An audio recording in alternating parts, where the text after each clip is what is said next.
E aí, pessoal, meu nome é Débora e bem-vindos ao quadro Quase um Podcast.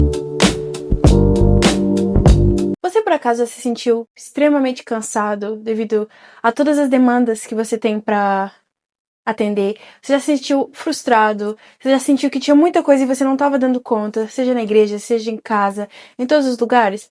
Se você já se sentiu assim, o vídeo de hoje é para você. Hoje eu quero falar sobre vocês sobre Marta e Maria. Você já deve estar cansada de ouvir falar sobre Marta e Maria. Mas eu não quero me aprofundar no contexto, mas eu quero que você se lembre da história de Marta e Maria. Quando Jesus foi visitar Betânia e chegou lá, Maria estava aos pés de Jesus e Marta estava lá nos seus mil e um afazeres. Eu tenho certeza que você já conhece essa história. E eu quero que você guarde ela aí na sua mente, porque ela vai ser precisa, mas não agora. Hoje eu quero falar sobre alguns assuntos, e o primeiro deles é a intencionalidade. E a intencionalidade é o que vai guiar toda a ação humana. O que eu quero dizer com isso? No meu curso, desde o primeiro ano, a gente fala sobre uma coisa que se chama intencionalidade terapêutica. E a intencionalidade é o que está por trás de toda a ação de um bom enfermeiro. Tem dois tipos de enfermeiros. Tem um enfermeiro que ele tá lá, mas ele não sabe bem o que ele tá fazendo, ele, administra a medicação porque tá no protocolo, ele não conhece o doente profundamente, ele faz porque mandaram, ou ele faz certa coisa e quando pergunta a justificação ele fala, não sei porque é assim que é pra fazer, então foi assim que eu fiz. E depois tem o tipo de enfermeiro que ele tem uma intencionalidade terapêutica. Tudo que ele faz, ele tem uma intenção. Ele vai conversar com o doente, mas ele não conversa por conversar. Aquela conversa dele tem uma intenção por trás. Ele vai administrar uma medicação, mas ele sabe exatamente o porquê dele estar administrando essa medicação, ele sabe exatamente qual é o objetivo dele, ele conhece o doente dele e ele sabe o objetivo dele. Por que é tão importante essa intencionalidade? A intencionalidade é o que guia a ação humana. Nós, sem intenção, as nossas ações são sem valor algum. Você lembra da viúva? Que ela depositou uma moedinha, mas a intenção do coração dela era boa. Ela deu tudo o que ela tinha. Quando as pessoas cometem crimes e eles vão ao tribunal e vão avaliar, e eles vão ver o quê? Eles vão ver a intencionalidade do crime. Se o crime foi premeditado, se não foi. Se a intenção era de cometer ou se não era. E por que a intenção é tão importante?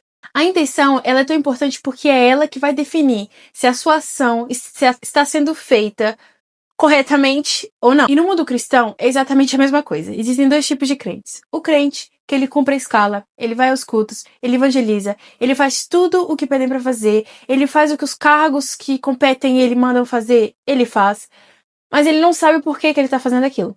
Ele se sente sobrecarregado, ele sente que ele está em muitos lugares ao mesmo tempo, porque ele não sabe qual é a intenção dele. Ele está fazendo por fazer. Existe o crente, que ele está cumprindo as coisas, ele faz as coisas, e a intenção dele é agradar a Deus. A intenção dele é estar mais próximo de Deus. A intenção dele é ter um relacionamento com Deus. A intenção, ela é tão importante porque é ela que vai definir o que vai acontecer quando o cansaço chegar. Lembra que eu perguntei no início se você estava cansado? É exatamente por isso. Às vezes a gente tá tão cansado. A gente tá cansado das demandas, a gente tá cansado das dificuldades, a gente tá cansado do peso da vida, a gente tá cansado do estresse de ter que trabalhar, de ter que pagar contas, de ter que sustentar uns filhos, de ter que trabalhar, depois ir pra igreja e uma correria só. E a gente tá tão cansado que a gente se esquece a intenção por trás da nossa ação. Primeiro ponto, para se você está se sentindo sobrecarregado, é você redescobrir qual é a sua intenção. Qual é a sua intencionalidade naquilo que você está fazendo? Por que você está fazendo um cartaz para a mídia? Porque você está escalado para isso? Ou porque você quer que mais pessoas conheçam que vai ter culto na sua igreja? Por que você está pregando? Por que você está evangelizando? Por que você está cumprindo os cargos que você cumpre? Por que você está atendendo a tantas demandas? Qual é a sua intenção por trás disso? Sabe, às vezes a gente se perde, a nossa mente ela se distrai, a gente se perde nos afazeres do dia a dia, a gente esquece qual é a nossa intenção. Quando a gente entende a nossa intenção, as nossas ações, mesmo cansadas, elas ficam direcionadas. E quando vem o cansaço e a vontade de parar, a gente entende o porquê da gente estar fazendo aquilo. Às vezes eu tô estudando e eu penso, eu tô cansada disso. Tô estudando e eu tô cansada. Mas a minha intenção é ter uma boa nota. A minha intenção é ter a minha profissão. Então eu vou estudar mesmo cansada. Lembra que eu te falei de Marta e Maria? Lembra quando Jesus foi a Betânia, eu tinha dito, e Maria, ela ficou aos pés de Jesus. E Marta ficou preocupada com os afazeres da casa. Na nossa geração, todo mundo sempre fala: não, eu quero ser como Maria, quero estar aos pés de Jesus porque ela escolheu a boa parte. Eu quero ser como Maria, eu não quero ser como Marta. Mas a minha perspectiva não é Marta versus Maria. É primeiro Maria e depois Marta. Não é sobre, não, eu não posso ser Marta, eu tenho que ser como Maria. Mas é primeiro Maria e depois Marta. Primeiro estar aos pés de Jesus e depois os meus afazeres. E com isso eu não estou descartando Marta, porque eu entendo Marta, tipo, Marta, ela queria que estivesse tudo perfeitamente alinhado. Ela tinha a intenção correta. E Maria, ela estava aos pés de Jesus e ela olha para a irmã dela: Jesus, o senhor não tá vendo que a minha irmã tá aqui sentada aos seus pés e eu tô aqui trabalhando? E é aqui que entra o meu segundo ponto, a prioridade. Marta, como eu disse, ela tinha uma boa intenção. Ela tinha a intenção de servir, mas a priorização dela não estava no local correto. Às vezes o problema da gente andar tão cansado com as demandas e os afazeres da vida é que nós não estamos priorizando da forma correta. A gente prioriza tudo, menos o que realmente importa. Às vezes a gente fica: Deus, eu tenho tanta coisa para fazer, e Deus está olhando e dizendo: mas eu não te mandei fazer metade do que você está fazendo. Às vezes a gente quer tanto servir, e a gente não tá priorizando o que é mais importante. Às vezes a gente não tem tempo, mas a gente tem tempo para ficar 4 horas sem fazer nada, simplesmente existindo. A gente às vezes diz que não tem tempo, mas a gente tá depositando o nosso tempo nas coisas erradas. E eu sei que parece muito fácil dizer isso. E eu sei que viver isso na prática é mais difícil ainda. Mas meu conselho para você hoje é que você possa priorizar as suas tarefas, o que você tem para fazer. Marta, ela estava certa em querer servir a Jesus, mas a prioridade dela não estava correta. Às vezes eu fico pensando, isso não está na Bíblia, sou eu que estou conjecturando e imaginando, se elas tivessem organizado antes de Jesus chegar, e quando Jesus chegasse, se calhar é só servir a comida, ela poderia ter passado um momentinho só ouvindo Jesus e depois ela voltava aos afazeres dela. Mas Maria escolheu a boa parte. Às vezes também é sobre isso. Às vezes é sobre onde está a nossa mente naquele lugar. Ou seja, às vezes a gente está muito sobrecarregado porque a gente está na igreja, vamos ao culto, mas a nossa mente não está lá. A gente está pensando já no que a gente vai fazer quando chegar em casa. Quando eu chegar em casa eu tenho isso para fazer, resolver e tratar, e amanhã a gente não está escolhendo a boa parte. Escolher a boa parte não é simplesmente escolher fazer as coisas de Deus, mas fazê-las da forma correta. Estar na igreja, mas não só por estar. Ir aos cultos, mas não só por ir. Realmente estar de corpo, alma e espírito ali. O nosso cérebro, ele se cansa. Do cansaço que eu estou falando aqui com vocês não é o cansaço físico. Porque cansaço físico é inevitável que você vai sentir. Nós somos jovens, mas nós somos cansados também. É inevitável que a gente vai sentir cansaço, porque nosso corpo é carne e cansa. Eu estou falando do cansaço espiritual, do cansaço emocional.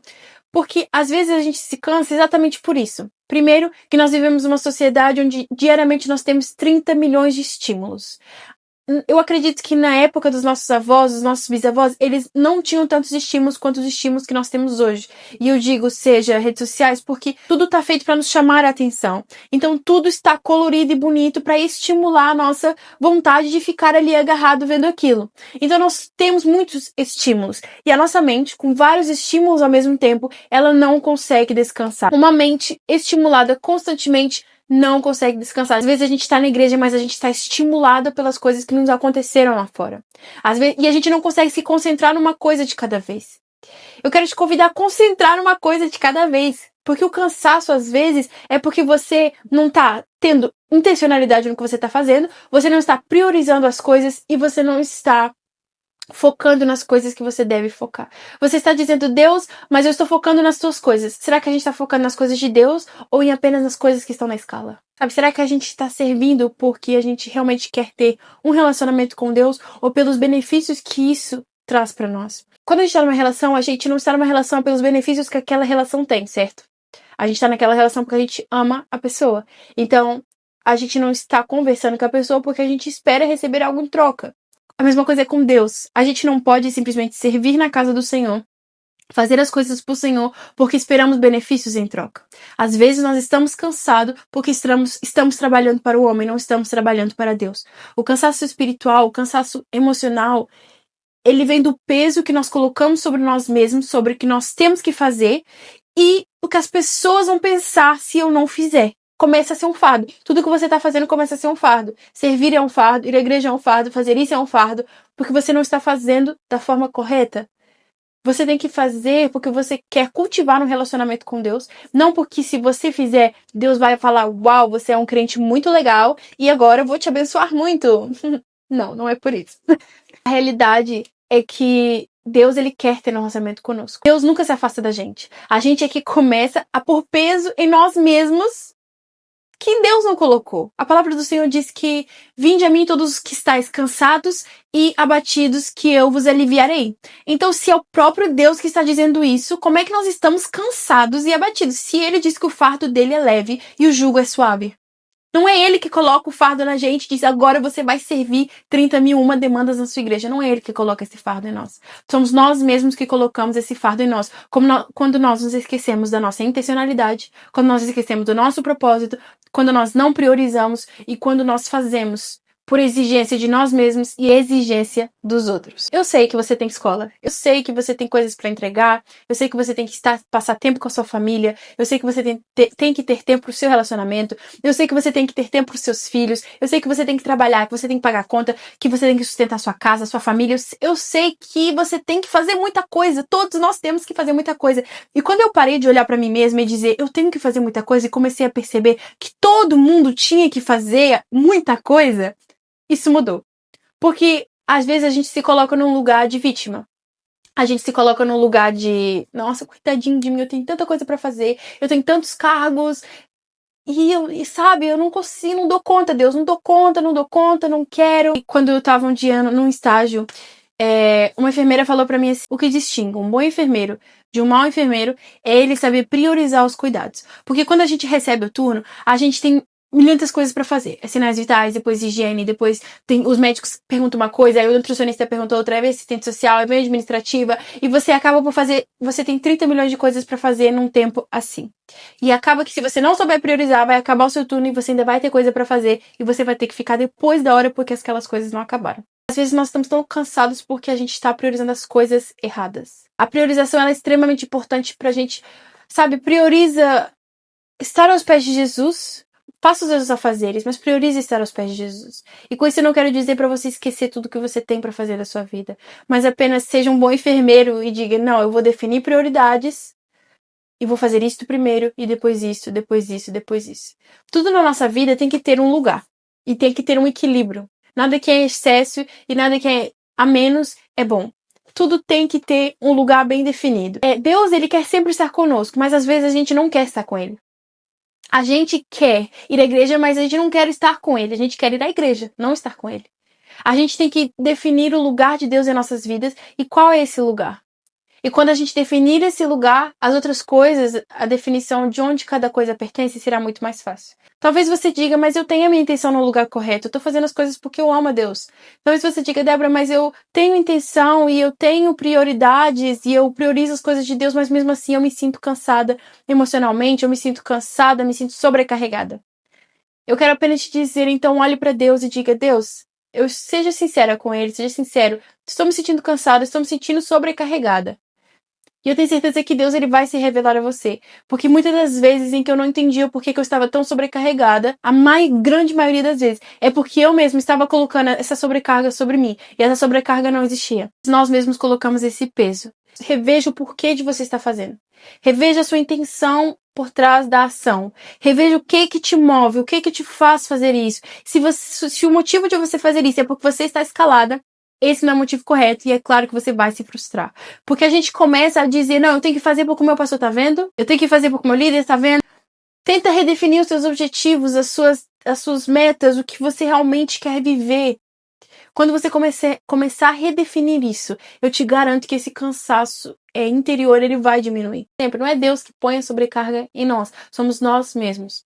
Nós não temos tempo, mas temos tempo para ficar 2 horas no TikTok.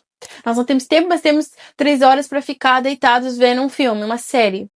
Então, será que realmente nós estamos cansados porque não estamos nos alimentando das coisas corretas? O cansaço emocional e espiritual, ele vem muito do que a gente se alimenta.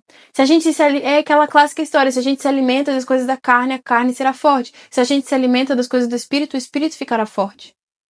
Então, a sua intenção pode até estar sendo boa. Minha intenção é servir a Deus. A minha intenção é agradar e ter um relacionamento com Ele. Mas se você quer ter um relacionamento, mas você não está alimentando esse relacionamento, seu espírito vai se cansar. Existe algo chamado janela de valores. E essa janela de valores é a forma que a gente organiza os nossos valores. E o nosso quadro de valores varia de pessoa para pessoa. Eu tenho uns valores, você tem outros valores, e as pessoas elas priorizam de formas diferentes. E esses valores são o que vão orientar a forma que a gente vai fazer alguma coisa. Então, se no topo do meu quadro de valores está a minha família, então tudo que eu fizer vai girar à volta da minha família. Se no topo desse quadro está o dinheiro, tudo que eu fizer vai ser à volta do dinheiro. Trabalhar, trabalhar, trabalhar. Se no topo desse quadro está Deus, tudo que eu fizer será à volta de Deus. E o quadro ideal é esse, colocar Deus no topo. Infelizmente, nem sempre nós colocamos Deus no nosso topo, no nosso quadro de prioridade, de valores. Nós colocamos inconscientemente, às vezes, a gente diz que não, mas a gente coloca. E as nossas ações dizem isso. Então, meu convite para você hoje é: Débora, me sinto cansada, me sinto frustrada, me sinto sobrecarregada com tantas coisas que eu tenho para fazer, com os meus problemas, com as minhas questões de vida. Se achegue a Deus, se aproxime dele, cultive um relacionamento com ele. Viva com ele, coloque ele no seu topo, no seu quadro de valores lá em cima, no top. E você vai ver que o resto das coisas elas vão se encaixar. Esse foi o quadro Quase um Podcast. Se você gostou, compartilha com o pessoal da sua igreja, compartilha com a sua família, guarda para você mesmo, ouve várias vezes que você quiser. Quando você se estiver sentindo cansado e sobrecarregado, escuta novamente, que eu acredito que Deus ele vai, através desse vídeo, alcançar muitas vidas. Eu acredito que nós seremos muito abençoados por isso, não só com esse quadro, mas por todo o podcast dos jovens do Madef. Então, se você é jovem, faz parte do Madef, compartilha com os jovens que não são, e eu te convido a assistir todos os vídeos, os podcasts, as lives, tudo que vai ter, porque tem muita novidade chegando. E se você gostou, coloca um gosto e até a próxima!